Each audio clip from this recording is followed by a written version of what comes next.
إن الحمد لله حمدا كثيرا طيبا مباركا فيه. اللهم صل على سيدنا ونبينا محمد وعلى آله وصحبه أجمعين. الله أكبر كبيرا والحمد لله كثيرا سبحان الله بكرة وصيلا. ربي يسر ولا توسر، ربي تمن بالخير. أما بعد، السلام عليكم ورحمة الله وبركاته. Құрметті мұсылман қауым, құптан намазының алдынан айтылатын уағызымызды ары қарай жалғастырамыз. Сол Құран тағылымы Бейжан Ілесбек ұстазымыздың Нұр Мүбарак Ислам Мәдениеті университетінің ұстазы жазған кітабы. Соны ары қарай жалғастырамыз оқуды. Өткен сабағымызда Құран оқудың артықшылығы жайында аят пен хадис оқыған болатынбыз. Соның ары қарай жалғасы.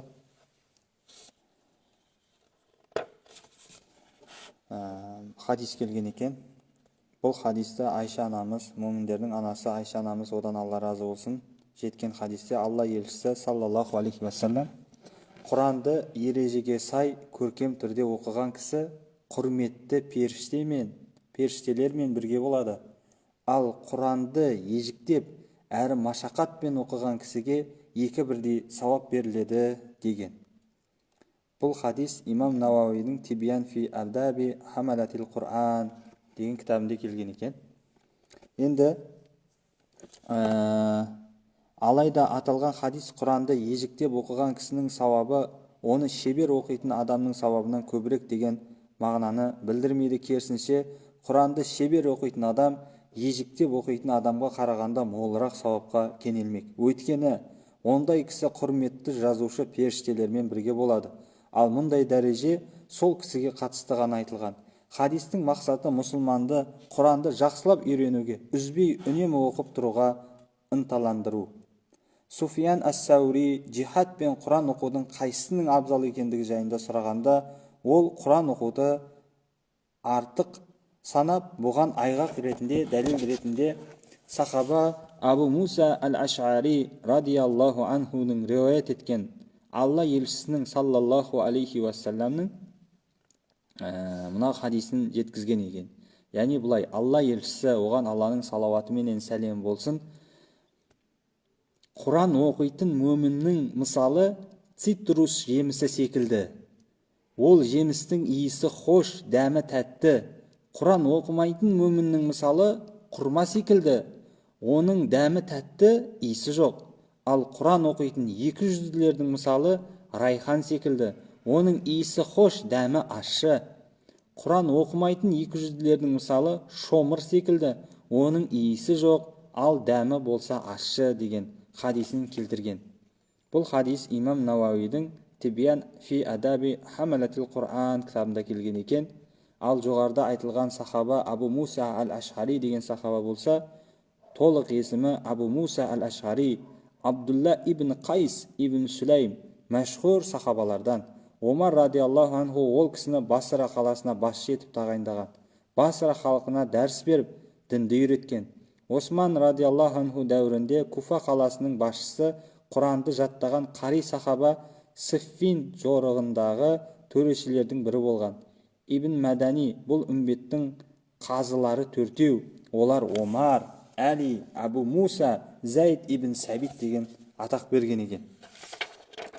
Ары қарай Омар ибн ал-Хаттаб, одан Алла разы болсын, риуаят еткен хадисте Алла елшісі саллаллаху алейхи уассалам Алла тағала бұл кітап арқылы бір қауымның дәрежесін көтерсе, енді бірінің дәрежесін түсіреді деген. Яғни Алла тағала Құранға иман келтіріп, оны құрметтеген, ондағы талап етілген үкімдерді ықыласпен орындаған қауымның дәрежесін көтеріп, оларды бұл дүниеде және ақыретте құрметке бөлейді. Ал Құранға иман келтірмей, теріс айналып, оны өзгелерге көрсету немесе мақтан үшін оқитын, ондағы үкімдерге амал етпейтін басқа бір қауымды төмен әрі қор қылады.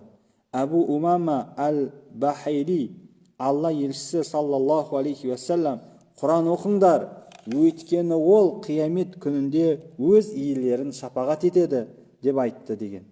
Бұл хадис имам Науауиде келген екен.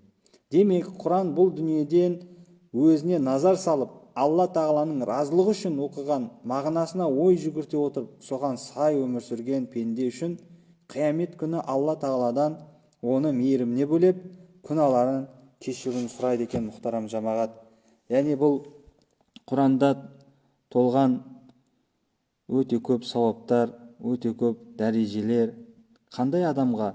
Құранды шын ықыласпенен, ниеті түзуменен оқыған адамға екен. Яғни егер ниетімізге рия араласатын болса, қожа көрсін араласатын болса, мені қари деп айтсын, дауысы керемет екен деп айтсын, я болмаса мені бір білімді екен деп ойласын деген ниетпен оқитын болса, ондай ниетте оқылған Құран ол адамның керісінше дүние ақыретте құрметін төменге түсіріп жібереді дейді Алланың алдындағы. Ал енді Құранды ықыласпенен тек қана Алланың разылығы үшін оқитын адамдарды Алла Тағала өзінің қазырында құрметті жоғары құлдарының қатарында көтермек. Бұл хадистен түсінетініміз осылай екен. Алла Тағаладан оны мейіріміне бөлеп күнәларын кешіруін сұрайды дейді тіпті мынау Құран оқушы адамды. Енді Абдулла ибн Масғуд, одан Алла разы болсын, риуаят еткен хадисте Алла елшісі саллаллаху алейхи уассалам кімде-кім Алла Тағаланың кітабынан бір әріп оқыса дейді, бір әріп оқыса, ол адамға сол үшін бір сауап беріледі. Әлиф, ләм, мим, үшеу бір әріп демеймін, әлиф бір әріп, ләм бір әріп және мим бір әріп деген. Бұл хадис имам Термизиде келген 2913 хадис екен. Бұндай хадистер өте көп. Тағы бір хадис оқып кетсек, Абу Саид Әл-Худри, бұл сахабада өте мәшһүр сахабалардан, лақабы Абу Саид болған, Ридуан сертіне қатысқан, сондай-ақ көп хадис риуаят еткен. Хижра жыл санағы бойынша 74-ші жылы қаза тапқан екен. Алла разы болсын. Осы сахаба айтып жатыр, Алланың елшісі саллаллаху алейхи уассалам дейді, Алла Тағала кімнің Құран оқуымен жасаған зікірі менен бір нәрсе сұраудан қалыс қалдырса, мен оған қажетін сұраған адамға бергенімнен де артық етіп беремін.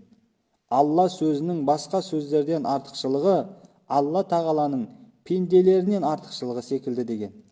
Бұл хадис имам Науауиде келген екен. Хадисті Алла Тағаланың сөзінен кімде-кім менің сөзімді, яғни Құранды оқу үшін барын салса және соның нәтижесінде менен бір нәрсе сұрауды ұмытып кетсе, мен ол пендеме қалағанын тарту етемін, қажеттілігін өтеп қиындығын жеңілдетемін және аңсаған арманына жеткіземін деген мағына меңзелуде дейді. Сондай-ақ кімде-кім қолға алған қандай да бір игі ісінде табысқа жетуді қаласа, Құранды көп оқысын. Өйткені Алла Тағала барлық нәрсені көруші, барлық нәрседен хабардар. Әлбетте Алла Тағала пенделерінің дұғаларын қабыл етеді деген мағынаны да түсінеміз дейді. Мынау хадиске осылай шарх берген екен. Міне бүгін осы жерден тоқтатайық. Иншалла келесі дәрісте қарилардың артықшылығы жайында болмақ. Ақыры дауана анилхамдулиллахи роббил аламин. Намазымызды оқып алайық. Алла баршамыздан қабыл етсін. Ассаламу алейкум ва рахматуллахи ва баракатух.